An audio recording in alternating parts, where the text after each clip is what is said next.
Hello everyone, কথা ধারাবাহিকের আজকের পর্বে দেখতে পারবেন ঋতু প্রত্যয়ের কথা মনে করতে থাকে আর গোলাপ ফুলটা নিয়ে বিছানায় শুয়ে শুয়ে কাঁদতে থাকে। এদিকে প্রত্যয় ঋতুর বাড়িতে এসে জানালা কেটে ঋতুর ঘরে ঢোকে। আর একটা খুব ইমোশনাল মোমেন্ট, খুব ভালো মোমেন্ট আপনারা দেখতে পারবেন। তারপর প্রত্যয় বলে যে আমি আপনাকে নিয়ে পালিয়ে যেতে এসেছি, অন্য জায়গায় গিয়ে নতুনভাবে বাঁচবো, নতুনভাবে সব শুরু করব। ঋতু বলে যে গাড়ি স্টার্ট নিতে চাইছিল না সে ডেস্টিনেশনে যাওয়ার কথা বলছে।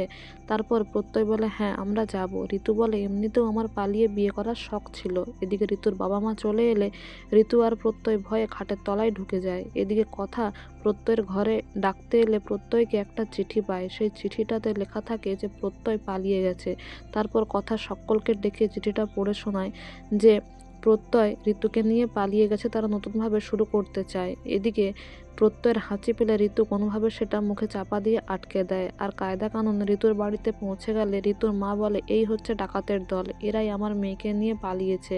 আর এভিকে বলে এই হচ্ছে উড়নচণ্ডী, ডাকাতদের সর্দার। এদিকে ঋতুর মা অন্য ঘরে চলে গেলে কথা হাতির শব্দে বুঝতে পেরে যায় ঋতু আর প্রত্যয় খাটের তলায় আছে। তারপর তাদেরকে খুঁজে বের করে আর কথা বলে কাকিমা আপনি বলেছিলেন না আপনার মেয়েকে নিয়ে নাকি আমার দেওয়ার পালিয়েছে, এটা কে?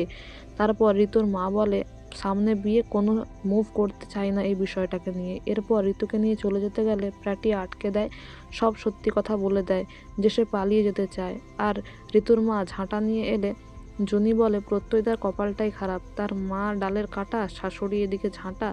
এদিকে তিন ভাইয়ের নিয়ে ঋতুর মা তো খুব কথা শোনাতে থাকে সকলকে, গুহবাড়ির ছেলেদেরকে নিয়ে তাদের শিক্ষা দীক্ষা নিয়ে কথা বলতে থাকে। তারপর কথা সহ্য করতে না পেরে বলে কাকিমা আর গুহবাড়ির ছেলেদের সম্বন্ধে কিছু বলবেন না, সেরম হলে এই বাড়িতে আমরা আর কখনো আসবো না। এদিকে প্রত্যয় বলে ব্রো কথা কি বলছে?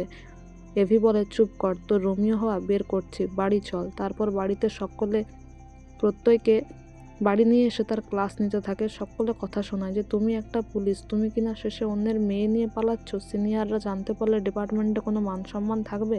এরপর ছোটকা বলে একটা অন্য কোনো সলিড প্ল্যান করতে হবে।